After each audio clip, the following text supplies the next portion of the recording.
Macabeos 2. Último episodio de la serie de la Biblia. Capítulo 13. El año 149 supo Judas que Antíoco Eupator venía con un grande ejército contra la Judea, acompañado de Lisias, tutor y regente del reino, y que traía consigo 110,000 hombres de a pie y 5,000 de a caballo, y 22 elefantes y 300 carros armados de hoces. Agregóse también a ellos Menelao, y con grande y falaz artificio procuraba aplacar a Antíoco, no porque amase el bien de la patria, sino esperando ser puesto en posesión del principado. Mas el rey de los reyes movió el corazón del Antíoco contra aquel malvado, y habiendo dicho Lisias que él era la causa de todos los males, mandó prenderlo y que le quitasen la vida en aquel mismo lugar, según el uso de ellos. Había pues en aquel sitio una torre de 50 codos de alto, rodeada por todas partes de un gran montón de cenizas. Desde allí no se veía más que un precipicio. Y mandó que desde la torre fuese arrojado en la ceniza aquel sacrílego, llevándolo todos a empellones a la muerte. De este modo, pues, debió morir Menelao, prevaricador de la ley, sin que a su cuerpo se le diese sepultura. Y a la verdad, con mucha justicia, porque habiendo él cometido tantos delitos contra el altar de Dios, cuyo fuego y ceniza son cosas santas, justamente fue condenado a morir sofocado por la ceniza. El rey, empero, continuaba furibundo su marcha, con ánimo de mostrarse con los judíos más cruel que su padre.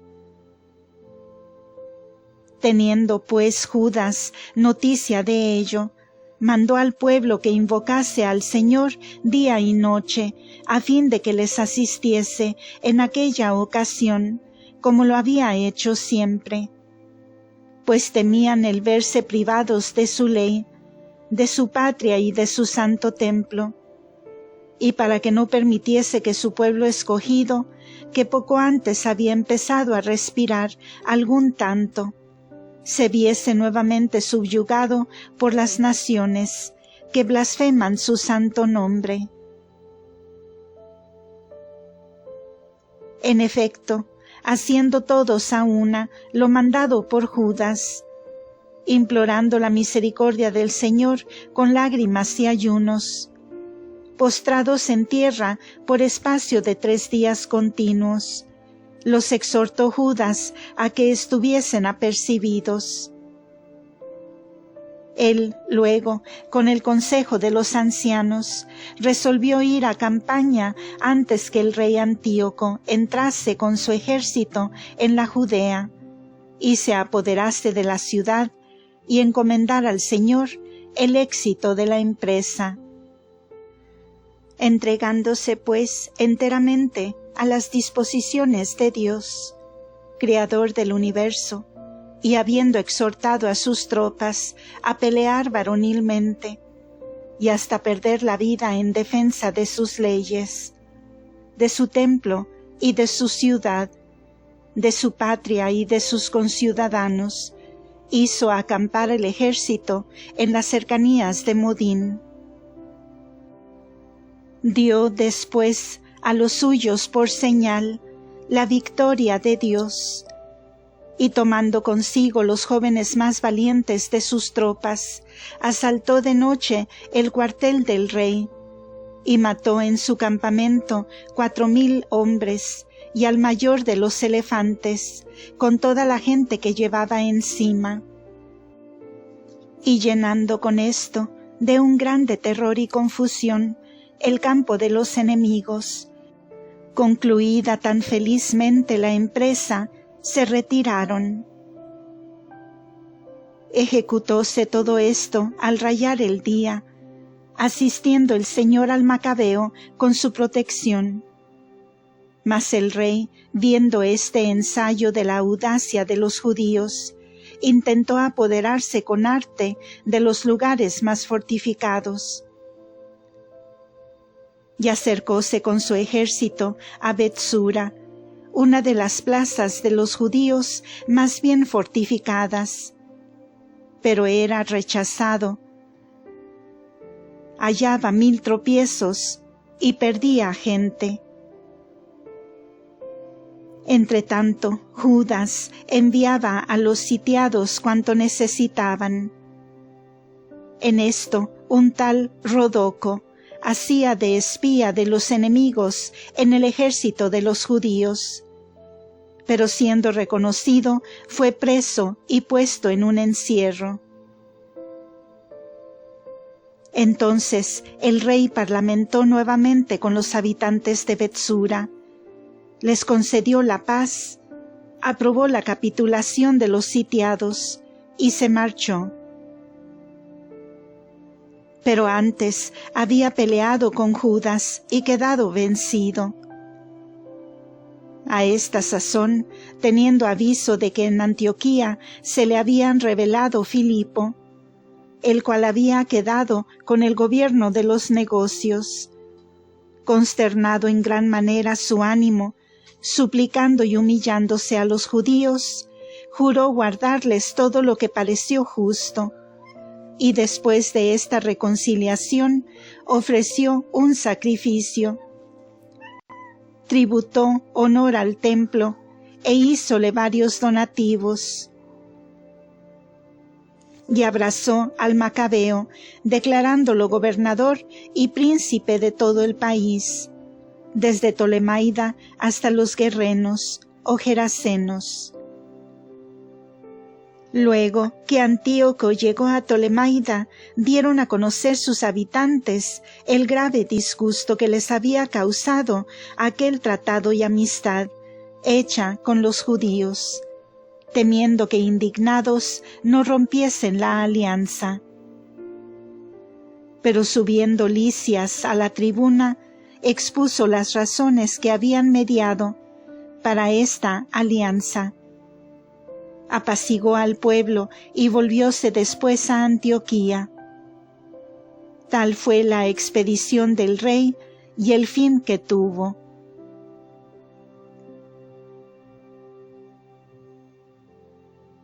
Macabeos 2, capítulo 14. Pero de allí a 3 años, Judas y su gente entendieron que Demetrio, hijo de Seleuco, habiendo llegado con muchas naves y un numeroso ejército al puerto de Trípoli, se había apoderado de los puestos más ventajosos y ocupado varios territorios a despecho de Antíoco y de su general Lisias. Entretanto, un cierto Alcimo, que había sido sumo sacerdote, y que voluntariamente se había contaminado en los tiempos de la mezcla de los ritos judaicos y gentiles, considerando que no había ningún remedio para él y que jamás podría acercarse al altar, pasó a ver al rey Demetrio en el año de 150, presentándole una corona de oro y una palma de lo mismo, y además unos ramos, que parecían ser del templo, y por entonces no le dijo nada. Pero habiendo logrado una buena coyuntura para ejecutar su loco designio, por haberlo llamado Demetrio a su consejo, y preguntándole cuál era el sistema y máxima con que se regían los judíos, respondió de esta forma: aquellos judíos que se llaman asideos, cuyo caudillo es Judas Macabeo, son los que fomentan la guerra y mueven las sediciones, y no dejan estar en quietud el reino. Y yo mismo, despojado de la dignidad hereditaria de mi familia, quiero decir, del sumo sacerdocio, me vine acá. Primeramente por ser fiel a la causa del rey, y lo segundo, para mirar por el bien de mis conciudadanos, pues toda nuestra nación padece grandes vejaciones, por causa de la perversidad de aquellos hombres. Así que te suplico, oh Rey, que informándote por menos de todas estas cosas, mires por nuestra tierra y nación, conforme a tu bondad, a todos notoria. Porque en tanto que viva Judas, es imposible que haya allí paz. Habiéndose él explicado de esta suerte, todos sus amigos inflamaron también a Demetrio contra Judas, del cual eran enemigos declarados. Así que al punto envió el rey a la Judea por general a Nicanor, comandante de los elefantes, con orden de que cogiese vivo a Judas, dispersase sus tropas y pusiese a Alcimo en posesión del sumo sacerdocio del gran templo. Entonces los gentiles que habían huido de la Judea por temor a Judas vinieron a bandadas a juntarse con Nicanor, mirando como prosperidad propia las miserias y calamidades de los judíos. Luego que éstos supieron la llegada de Nicanor y la reunión de los gentiles con él, esparciendo polvo sobre sus cabezas, dirigieron sus plegarias a aquel Señor que se había formado un pueblo suyo para conservarlo eternamente, y que con evidentes milagros había protegido a esta su herencia. E inmediatamente por orden del comandante partieron de allí y fueron a acamparse junto al castillo de Dessau. Había ya Simón, hermano de Judas, venido a las manos con Nicanor, pero se llenó de sobresalto con la repentina llegada de otros enemigos. Sin embargo, enterado Nicanor del denuedo de las tropas de Judas y de la grandeza de ánimo con que combatían por su patria, temió fiar su suerte a la decisión de una batalla. Y así envió delante a Posidonio, a Teodosio y a Matías para presentar y admitir proposiciones de paz. Y habiendo durado largo tiempo las conferencias sobre el asunto, y dando el mismo general parte de ellas al pueblo, todos unánimemente fueron de parecer que se aceptara la paz. En virtud de lo cual los dos generales emplazaron un día para conferenciar entre sí secretamente.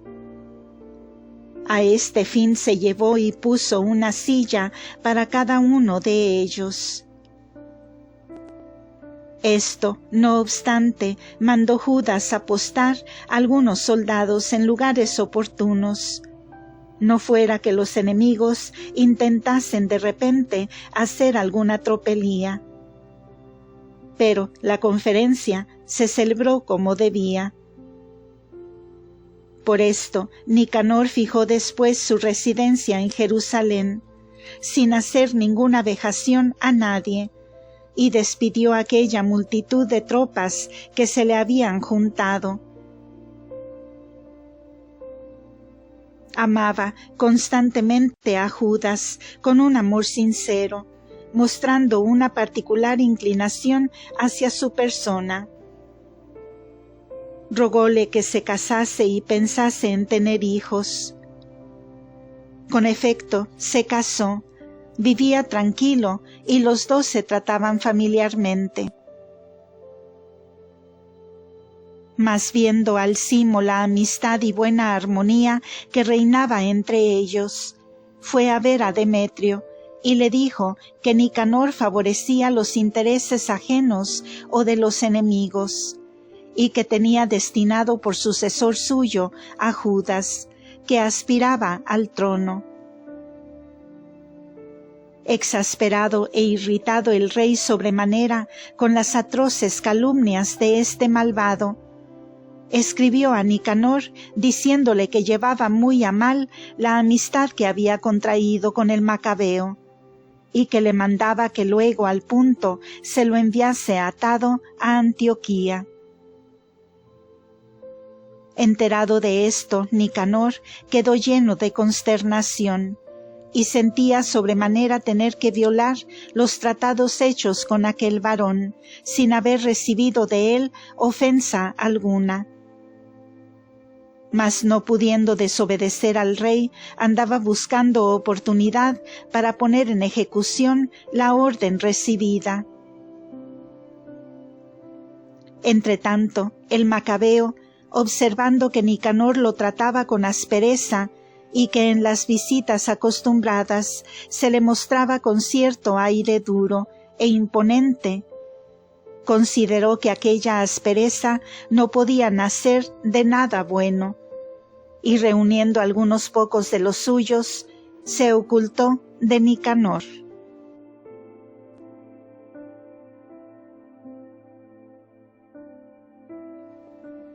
Luego que éste reconoció que Judas había tenido la destreza de prevenirlo, fue al augusto y santísimo templo, hallándose los sacerdotes ofreciendo los sacrificios acostumbrados, y les mandó que le entregasen al Macabeo.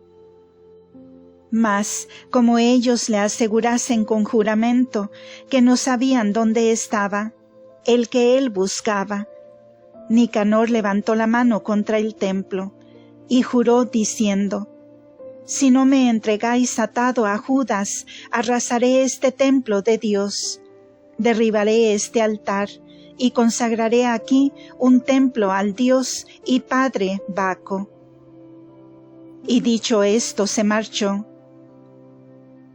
Los sacerdotes entonces, levantando sus manos al cielo, invocaban a aquel Señor que había sido siempre el defensor de su nación, y oraban de este modo: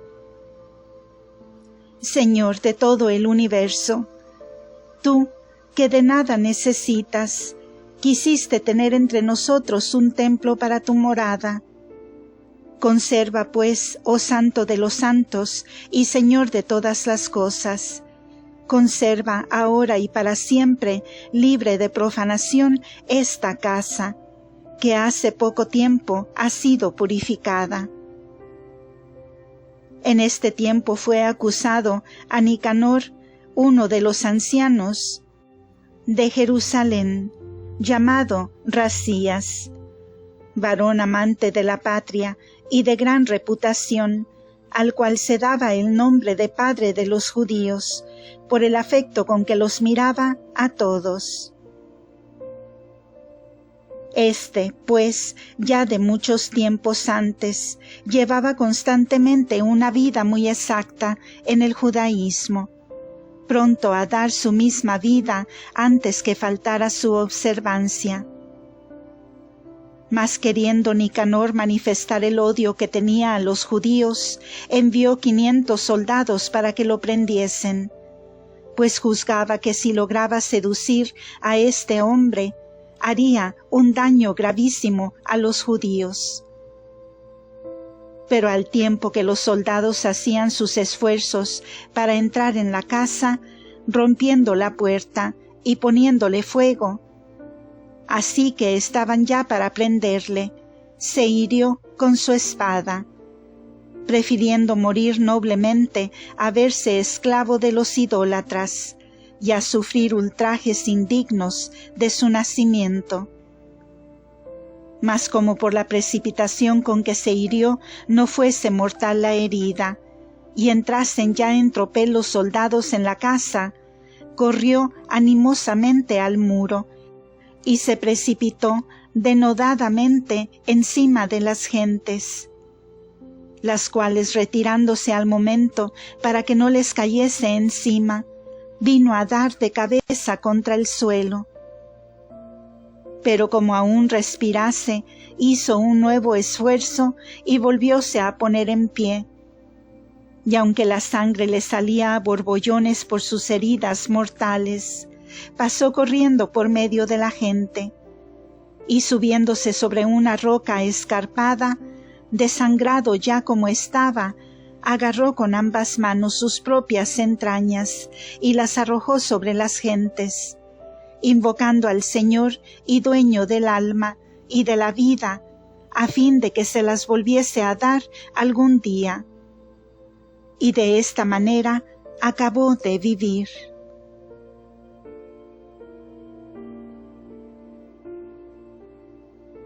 Macabeos 2, capítulo 15.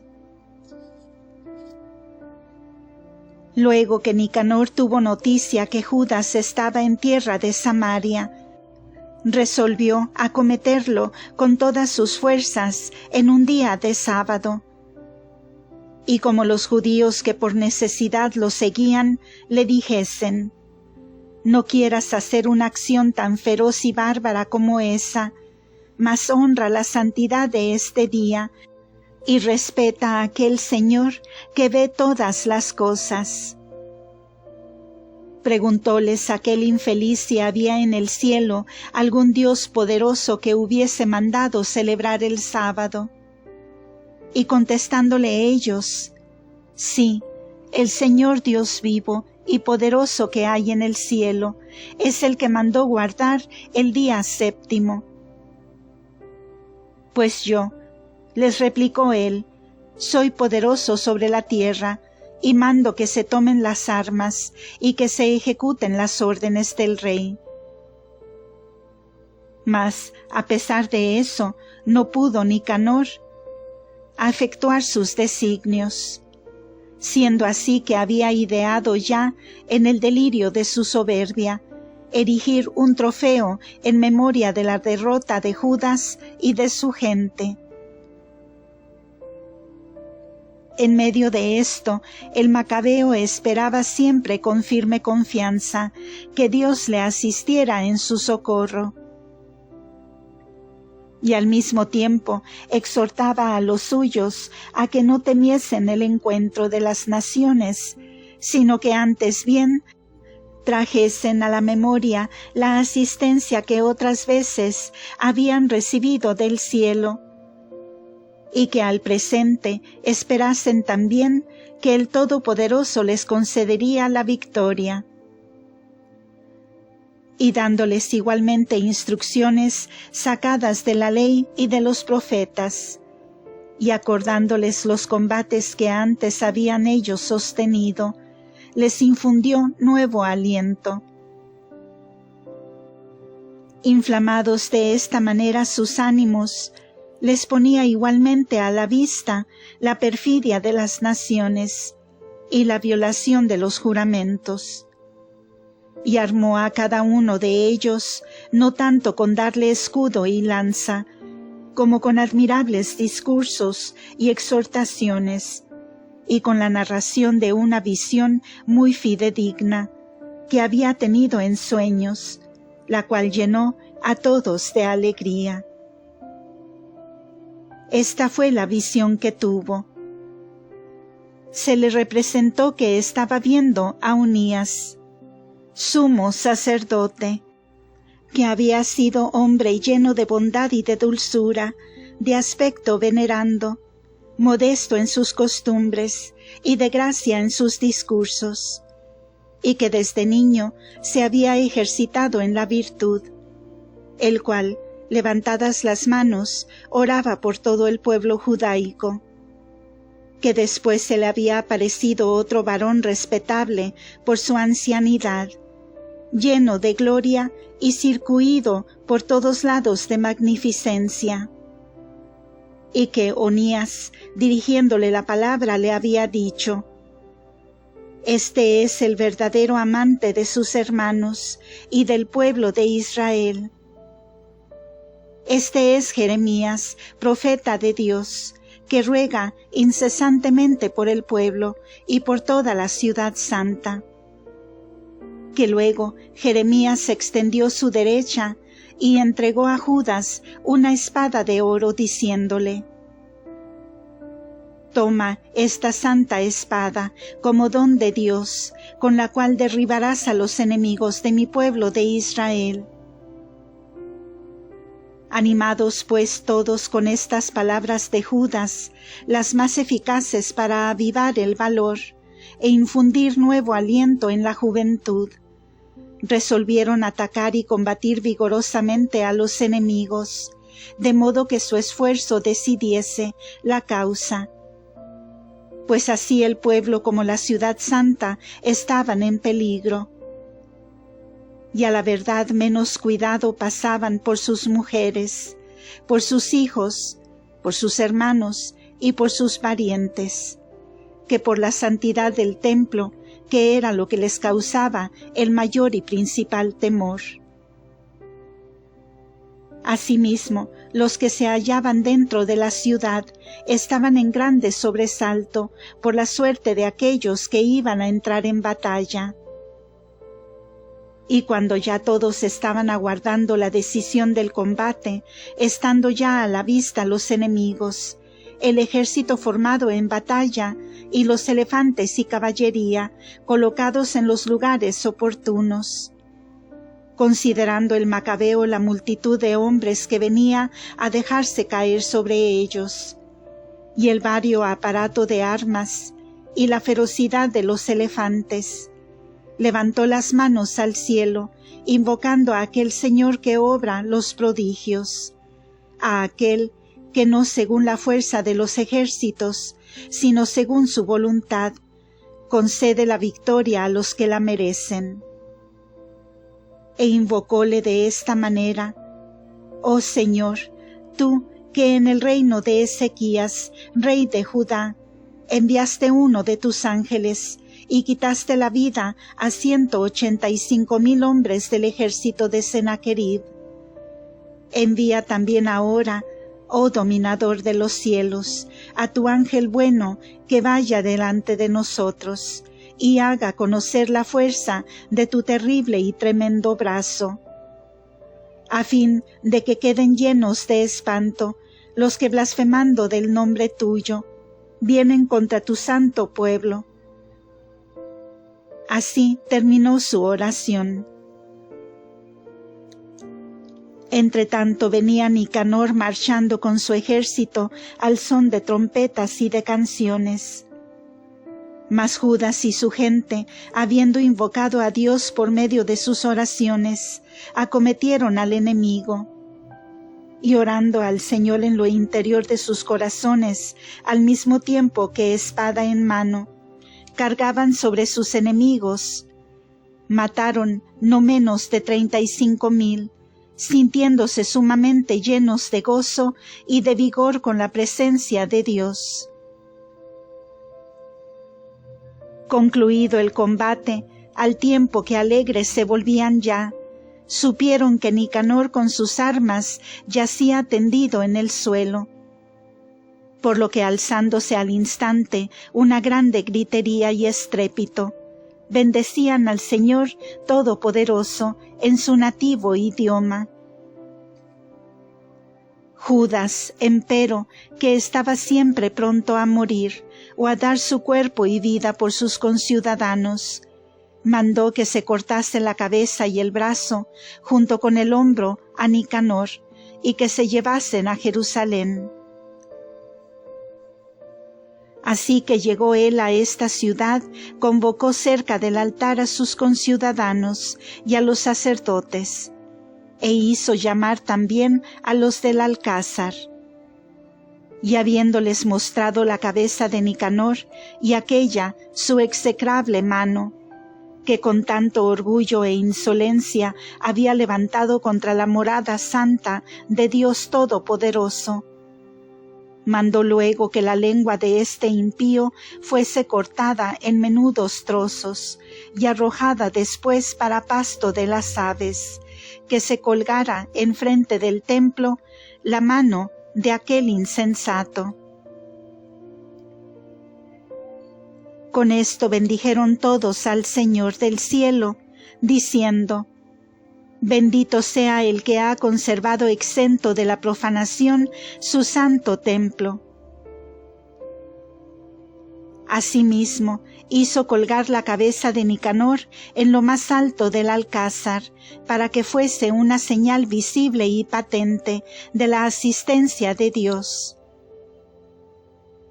Finalmente, todos unánimes resolvieron que de ningún modo se debía pasar este día sin hacer en él una fiesta particular. Y se dispuso que se celebrase esta solemnidad el día 13 del mes, llamado en lengua siríaca Adar, día anterior al día festivo de Mardoqueo. Ejecutadas pues estas cosas en orden a Nicanor, y hechos dueños los hebreos desde entonces de la ciudad, acabaré yo también con esto mi narración.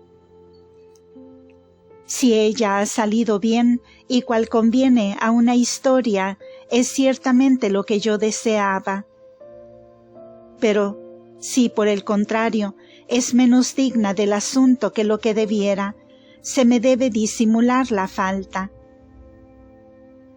Pues así como es cosa dañosa el beber siempre vino o siempre agua, al paso que es grato el usar hora de uno, hora de otra, así también un discurso gustaría poco a los lectores si el estilo fuese siempre muy peinado y uniforme. Y con esto doy fin.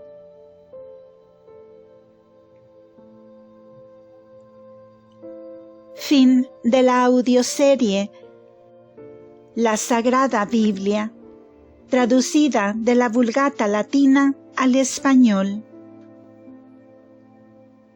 Antiguo Testamento, por Félix Torres Amat. Deo gracias.